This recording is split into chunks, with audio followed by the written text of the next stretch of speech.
Hey everyone, welcome back to the channel. Today we're diving deep into the Voyeurs, 2021, a psychological thriller filled with twists, tension, and moral quandaries. We'll break down everything from the plot, themes, and characters to hidden meanings and cinematic choices. If you haven't seen the movie yet, be warned this video will contain spoilers, so make sure you've watched it before continuing. Let's jump right into it. If you're still here, I'm assuming you've already seen the Voyeurs, so let's start with a quick recap of the plot. The movie opens with Pippa and Thomas, a young couple who have just moved into a new apartment in Montreal. It's a beautiful, modern space, and their lives seem to be on the up and up. But soon, Pippa notices something odd. Their apartment has a clear line of sight into the windows of their neighbors, especially a couple across the street, known as the Dove couple Sebastian and Julia. At first, it's innocent. Pippa is just curious, fascinated even, by the lives of these people she can see through her window. She watches them from afar, noticing the intimate moments they share. But as time passes, Pippa becomes more and more obsessed. She begins to notice patterns in their lives, and soon, she's no longer just a passive observer, she's actively engaging with their world, in a way that's borderline invasive.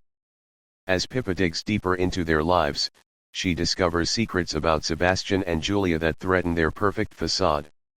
This leads Pippa down a dangerous and morally ambiguous path as she starts to manipulate events in her own life to fit the narrative she's pieced together from watching them. The voyeurism begins to blur the lines between innocent curiosity and obsession.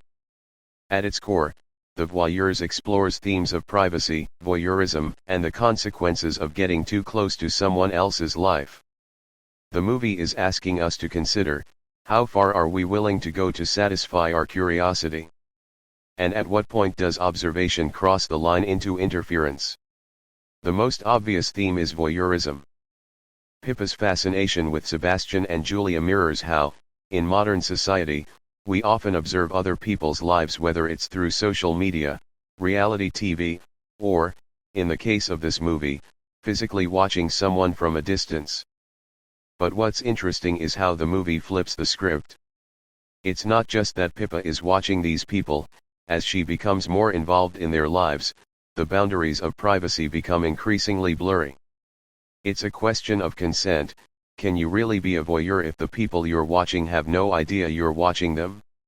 Or are you crossing a line when you start influencing their actions? Then there's the idea of control and manipulation. Pippa's growing obsession with the Doves leads her to make choices in her own life that mirror what she sees unfolding in their relationship. As she gets deeper into their world, she begins to manipulate Thomas and the situation around her.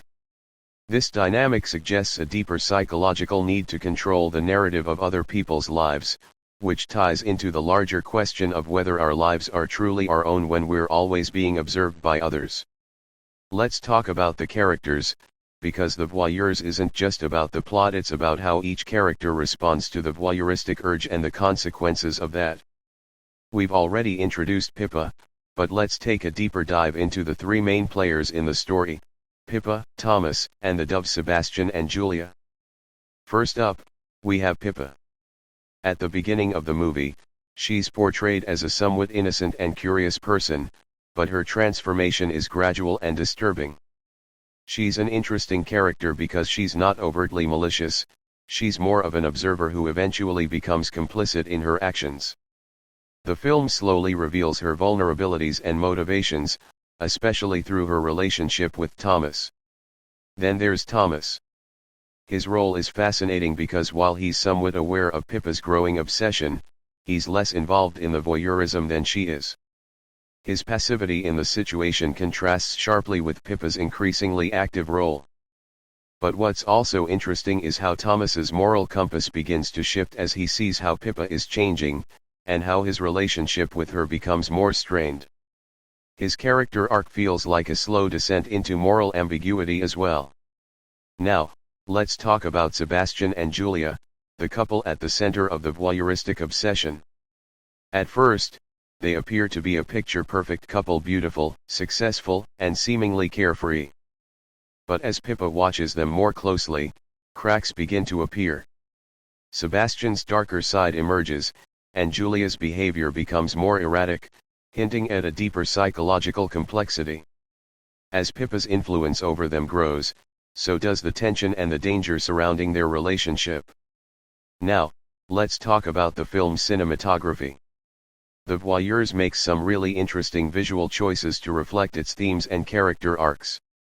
From the use of windows and mirrors to the way the camera lingers on certain moments, the film uses its visual language to make us feel uncomfortable and complicit.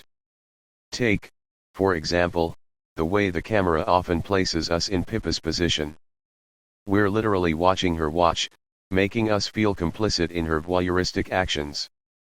The windows in the apartment become symbolic of this barrier between the observer and the observed. Pippa is separated by a literal pane of glass, but that distance also reflects the moral distance between her and the people she's spying on. The glass keeps her separate, but it also traps her in this cycle of obsession. And then there's the way the film uses close-ups and intense framing. There's this constant sense of intimacy, even though the characters aren't physically close to one another. It's almost as if the film is showing us how easy it is to feel connected to someone's life, even when you're an outsider. It heightens the sense of discomfort, as if we're being pulled deeper into the story, even though we don't belong there. Finally, let's talk about the ending. Without a doubt, it's one of the most intense parts of the movie. Without getting too deep into spoilers for those who haven't seen it, let's just say that the final twists are both shocking and deeply unsettling. Without giving everything away, the ending really drives home the theme of voyeurism gone too far. Pippa's obsession with the doves reaches its breaking point, leading to tragic consequences. It's a chaotic, almost nihilistic ending that raises questions about the nature of privacy, consent, and the personal cost of obsession. So, what's the takeaway from the Voyeurs?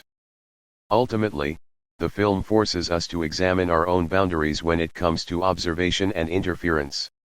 It asks how much of our lives we're willing to expose for the sake of entertainment or curiosity, and whether we're truly as innocent as we think when we peek into someone else's world.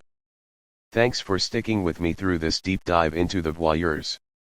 Let me know in the comments what you thought about the film and whether you agree with my analysis. Was Pippa justified in her actions? Or did she go too far? Don't forget to like, subscribe, and hit the notification bell so you don't miss any future content. Catch you next time.